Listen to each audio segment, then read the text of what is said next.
Hello and welcome to the ID Talk podcast. My name is Peter Counter and I am the editor-in-chief of FindBiometrics, where we just finished our 18th annual Year in Review editorial event, which included analysis of industry survey data from over 900 respondents, helping paint a picture of one of the most significant years in biometrics.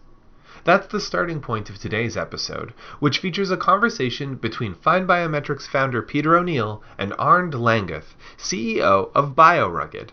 The interview begins with a reflection on how BioRugged adapted to the new normal presented by the COVID-19 pandemic, before delving into the company's operations around the globe in India, China, the United Arab Emirates, and beyond. Langguth speaks about striking a balance between high performance and durability with his company's rugged handhelds, and he offers insight into BioRugged's work with refugee identity management. It's an enlightening talk between two industry experts, and so without further ado, I am pleased to present FindBiometrics founder Peter O'Neill in conversation with Arnd Langguth, CEO of BioRugged, right here on the ID Talk podcast. Welcome to the ID Talk podcast. My name is Peter O'Neill, and I am the president of FindBiometrics and Mobile ID World. And I'm very pleased to welcome Arnd Langguth, who is the CEO of BioRugged. Welcome, Arnd. Hello, Peter. Thanks for having me. Great. And why don't we jump right in? You know, we're currently unpacking our 18th annual Year in Review survey. And 2020 was truly unprecedented for our industry with the global response to the novel coronavirus accelerating all the trends in identity and biometrics that we saw over the past few years. What were your company's most exciting and challenging deliveries in 2020? I think, Peter, if you let the year pass in review, every delivery this year was difficult and exciting and unlike all other deliveries before. I do recall that we had 2 registration projects where we delivered enrollment kits in the middle of the pandemic. We couldn't travel. We weren't sure how to get the goods over because, as you know, the freight capacities were low. The airlines didn't want to take too much goods because they didn't have the capacity. So yeah, it was challenging. We had one delivery to Latin America for a countrywide enrollment project in a very harsh environment. We couldn't go there. We couldn't train the service partner. We couldn't train the end customer directly. So we had to move everything to video trainings. We did a lot of extra videos that we provided them online. We did video conferences, and really switching everything to remote support was a real challenge. Well, you know, it's interesting because COVID-19 underlined the need for biometric authentication and identity solutions as everything went remote. But you're right, it has presented some major obstacles. You've mentioned a couple. What are some of the biggest challenges you faced during this past year, and how did you go about addressing them?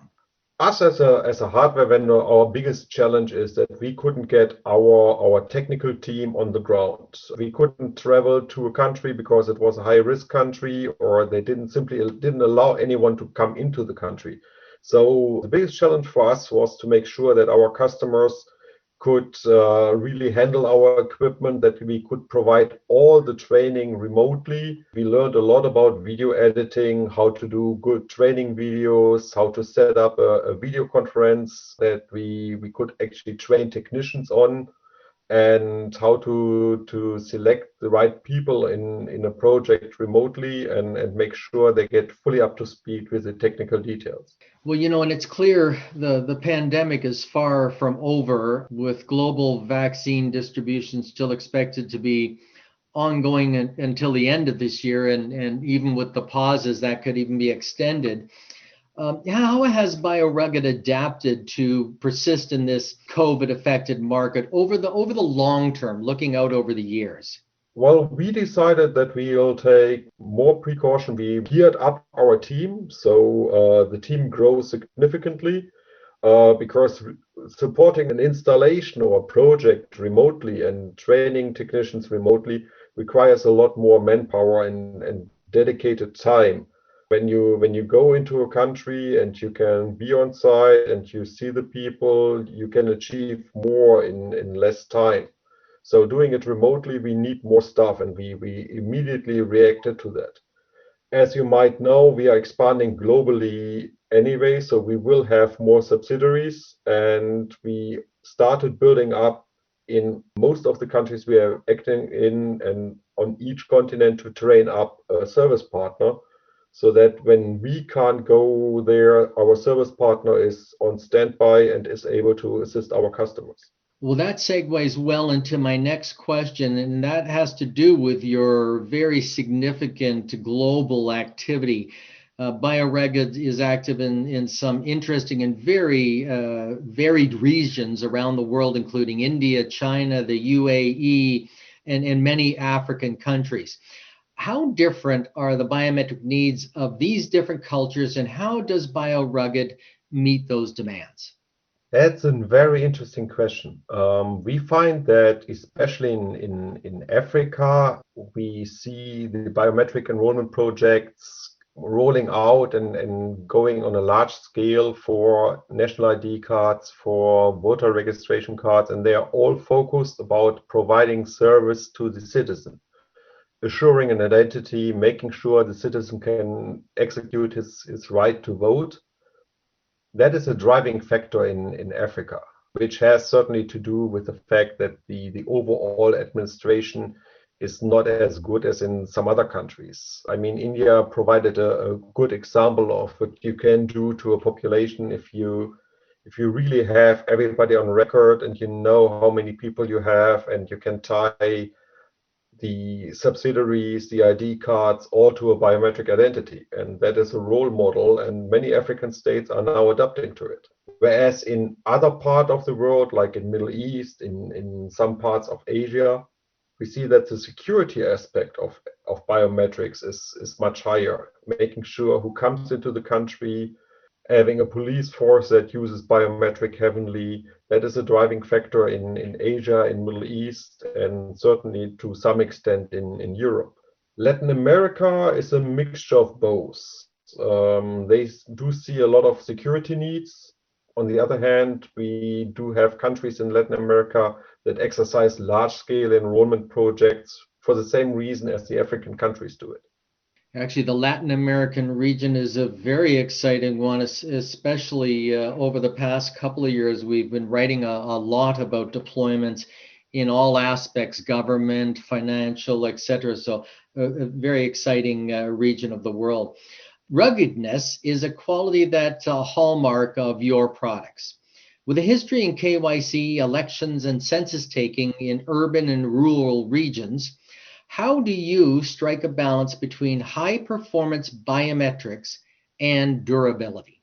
I'm not so sure if you still need to strike a balance. We come a long way in durability and ruggedness of the devices. And I see that nowadays durability is not a trade-off versus high performance. I think we came a long way and we managed to get the right performance into these devices.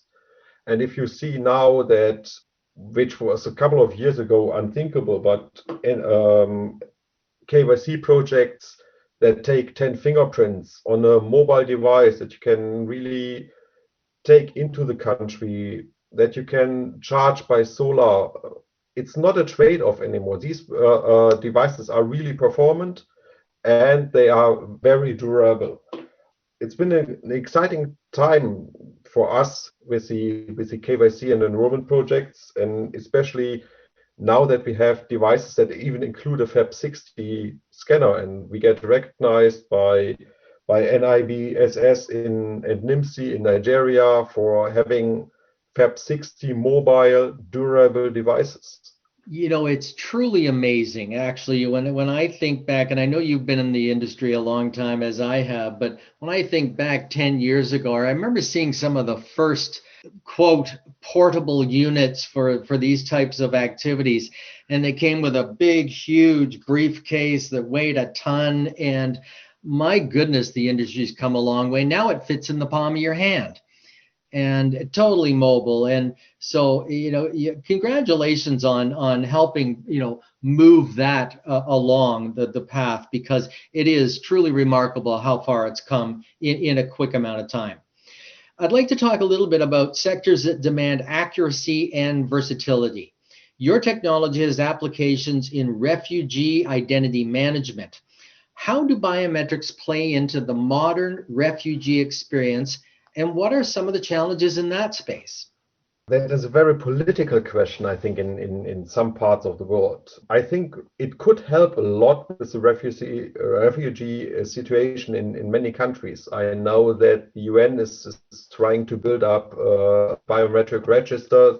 We had long discussions with people that support refugees in the Asian region about the use of biometric in camps. You need to see these people come with no papers. It's virtually impossible to really tie down their identity. They get treatments in the camps. The camps are suddenly full. There's 10,000 of people. If you see the large refugee camps in Africa, you suddenly get 10,000 people that you have to cater for and that need medical aid and services.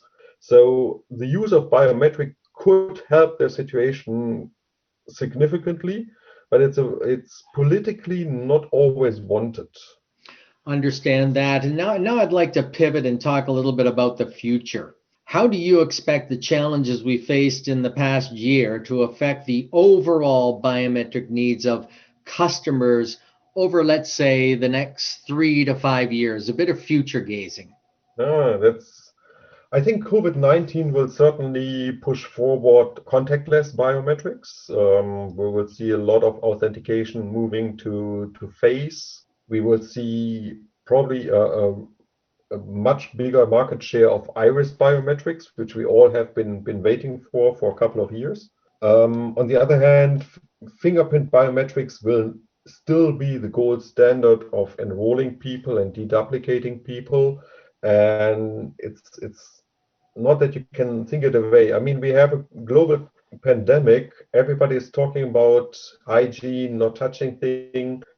And when this year we became the largest FAP60 providers in the world, we have over 40,000 units on order to enroll people with fingerprints. So fingerprint biometrics will not go away. I think the sensitivity will be there that the countries need to have a register of their people, even in a global crisis. If you need to plan how many people you need to vaccinate, if you need to quickly identify someone who's ill, you have to have a biometric register. Well, I think those are all really exciting developments that can occur. We've also noticed, the again, as we spoke earlier, the trends that were in our industry that have just moved so quickly ahead because of remote everything. And I'm thinking particularly of the healthcare industry, where there's an industry that was still using faxes to share patient records. They're faced with such a unique challenge right now to do everything remote, and it really has put a lot of very interesting pressure on our industry to move way faster. So quite an exciting time overall for our industry. And what can we expect to see from BioRugged in 2021? Well, you certainly see a further expansion of BioRugged. Next to having new subsidiaries, which we will announce, we would see a lot of new products. We are currently overhauling our old product line, so there will be some exciting new products coming up. And from handheld to tablet to FAP60. So I think we are going to share a couple of product releases with you in the coming weeks. And as I said, we became in the pandemic, we became one of the largest FAP60 providers. I think we will see a massive development on the Nigerian market. I mentioned the received NIMSI certification before. That market will explode in 21. and we have all the right products for that. And I hope we can share a couple of success stories. But as you said, we are a bit secretive because we are an indirect player. We submit our quotes to our prime contractors. They do the projects. We just want to focus on building the best hardware on the market. Well, thank you very much for speaking with us today. But before I let you go, can you let our listeners know the best way for them to get in touch with you and to learn more about some of the topics we've been talking about today? Well, the best way is certainly to visit us on www.biorugged.com. We are always open to receive an email at info@biorugged.com, and we promise we'll get back to you in lightning speed. Well, Arnd, thank you very much for carving out some time to speak with us today, and congratulations on a successful move through this very challenging year. Thank you, Peter. Again, thanks for having me, and congratulations on the 18th year in review session. So it's a fantastic work you're doing, and every morning my online newsletter from you is the first thing I read. Well, thank you very much, and it's been a pleasure again to speak with you today. And so concludes our interview with Arnd Langguth, CEO of BioRugged. For more information on the topics discussed in this episode, please visit biorugged.com. And for more expert news, interviews, and insights, visit FindBiometrics.com. I'd like to thank Arnd for joining us on this episode, and thank you to Peter O'Neill for conducting the interview. Our podcast theme music is by Logomrad. I have been your host, Peter Counter. Thank you for listening to the ID Talk podcast.